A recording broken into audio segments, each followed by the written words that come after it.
Human gipasiradaan og usa ka semana giablihan na pagbalik ang Agdao Public Market sa Davao City karong adlaw. Anyang report ni Jandy Esteban.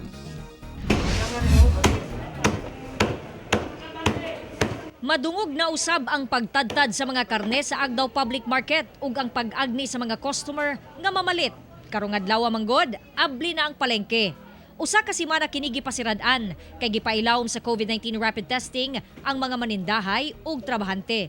Gipailawom sab sa disinfection aron masigurong luwas sa virus ang palengke. Imagine 1 week wala mi nagtinda, like dili jud pwede ma'am kay syempre dili po mi nagsaligra manggod mo na nga dakong kalipay ma'am sobra.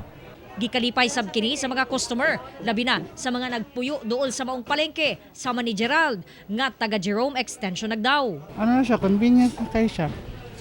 Dali na lang. Dali na lang palit. Oh.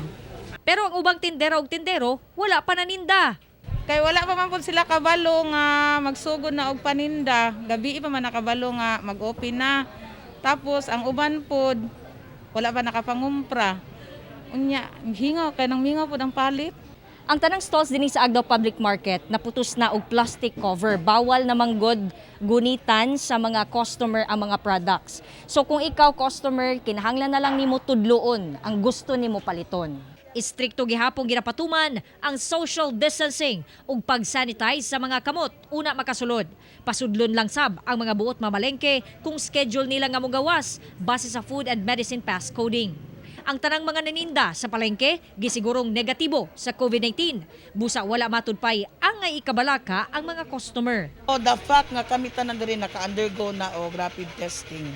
Ba na kani siya nga assurance of buying public na basig sila pa ang mas kami pa ang vulnerable sa ilaha. Kay naka-undergo naman ni og rapid. Kauban si Joe Pascual sa kamera. Ako si Jandy Esteban para sa One Mindanao.